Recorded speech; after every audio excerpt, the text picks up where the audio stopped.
What's going on, everybody? Average Arcader here, and it's time for another base review. Today we will be reviewing Ultimate Secret Base. This is made by Razzleberries, one of my favorite destination style map makers. They also make a lot of bases as well, and their bases are normally really good. I think it's really good to find a good base, especially if you plan on just exploring, going to different things, setting up. I mean, with the Nether update and many of the cave and cliff update that's coming up, finding a good just base map is really good if you want to just come in, not have to worry about nothing, and get right into exploring and having fun and building other things instead of having to focus on a base.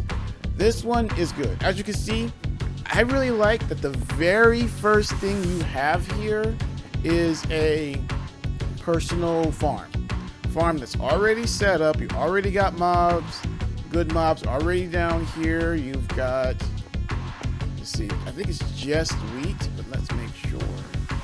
Yeah, it's just wheat so far, but you've got area to put others right here, plenty of water sources, so if you wanted to plant more you could. And then you have chickens, cows, sheep, pigs already ready to go. You can start feeding them to get them to reproduce, and boom, you're ready to go.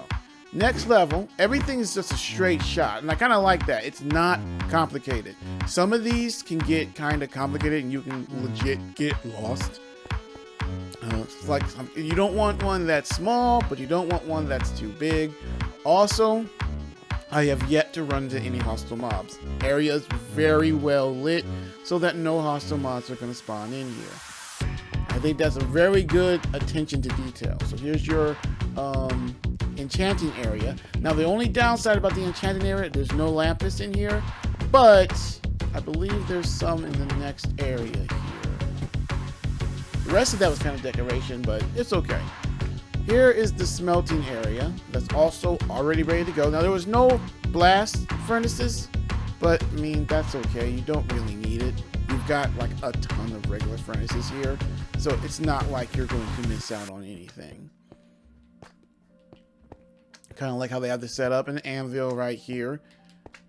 Look, I like it. I like it when people go take the time to set up something like this. This looks nice. As you can see, there's slimes down there. Slimes are something you just cannot avoid sometimes. What you would have to do to get them to spawn is just sometimes not possible. But it's not like they're really dangerous, and you can use them, so it's not, it's not bad. Every single storage thing here has something in it related to the label. Here's redstone stuff. Here's enchanting books and regular books that you could enchant if you wanted to. We have some startup weapons like bows and crossbows. Everything has anything. Now that I like, because again, you want people to be able to get in and start right away. So giving them startup materials and startup weapons is a good touch, because then you're basically not leaving them, okay, I gotta fill up. It's not a mandatory thing, but I think it's nice. The person did take the time to buy your map, so making sure they've got startup gear is actually good. Oops, didn't mean to do that. You see more weapons, and it's not cheap. This is not crap stuff. I mean, the gold is crap, but everything else, this is good startup gear. Having a decent set of stuff. This is steel. I mean, this is iron gear. That's stuff you want. That's the first stuff you're going to make. That means you can get right into doing things. Oh, let me go back up. I wanted to check that out. There we go. So here you have a little temporary bedroom. Not temporary, but you have a little small bedroom. Most of this, just like the enchanting room, most of this is cosmetic with a little bit of storage. And even these have something in it. Again, more startup gear. And you've got 3 beds already down here, which is good. This base, I think, is sized pretty good for mostly 1, maybe 2 people. I would recommend playing out of this one. If you were, you could have more friends in here. I would just do maybe 2 people. I wouldn't do no more than that. I think it's kind of small for that, but everything is set up beautifully. And here's the Nether Portal. I actually didn't go through the Nether Portal when I went through earlier to check everything out. I want to see if there's anything. Okay, nothing remarkable. Sometimes for these mods, they'll make like a little outpost around the portal. I know that's what I try to do whenever I do a base. But, I mean, not everyone does, and that's okay. And sometimes the location of the Nether is pretty nice. So what we've pretty much seen everything now that the base has to offer inside. So let's go outside and see what's up. Oh, you know what? Let's sleep so it's daytime, so that we can see everything. Like I said, it's not gigantic. It's not gigantic at all, but it is functional. And that's one of the things I really like about Razzleberry's bases. They're normally very functional. They do their job. They function as a base. They don't just look good. This one actually does look cool. It has some cosmeticness to it, but for the most part, everything has a function. It gets the job done.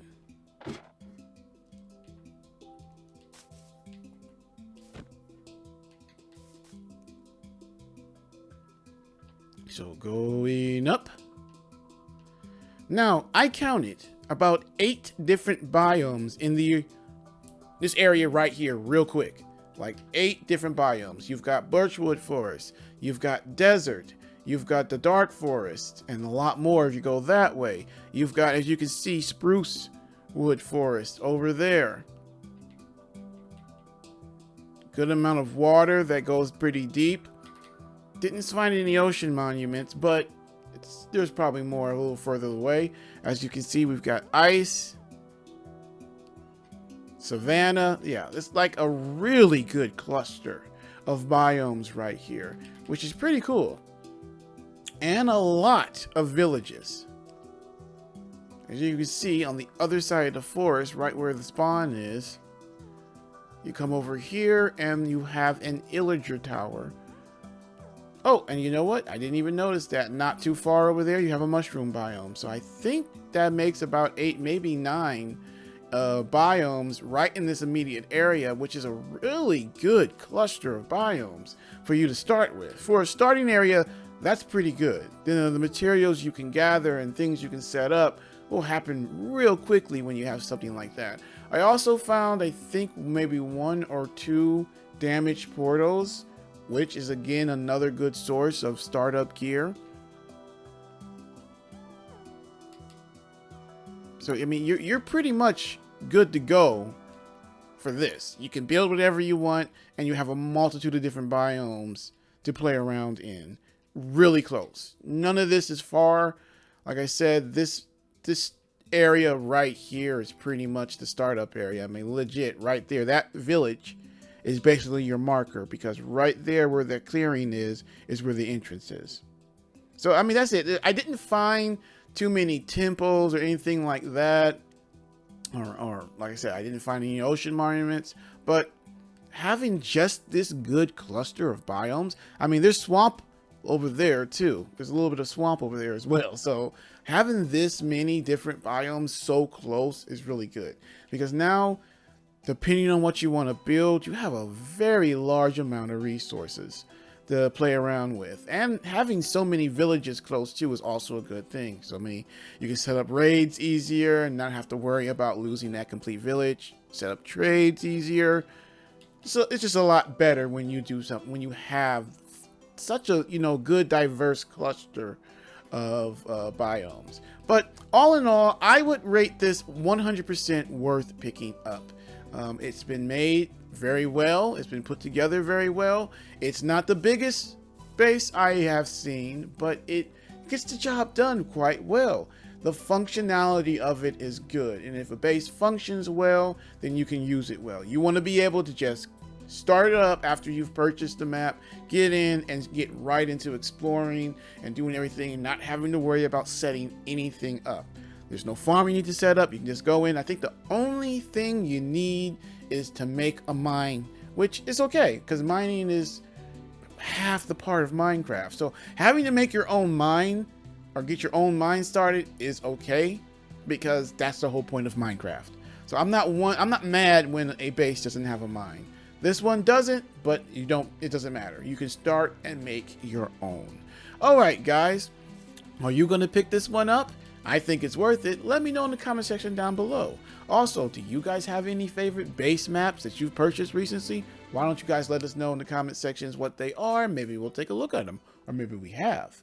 If you made it to the end of the video, thank you very much. You guys are awesome. So make sure to leave a like, share, and subscribe if you haven't. We cover a multitude of stuff on the channel. A lot of Minecraft, a lot of really good maps that we either let's play or review. So if this is something you like, make sure you follow us so that you can, catch every video we make. Also, we have a couple new series coming out, a Star Wars series and an old returning series, my original series, Cost to the Boss.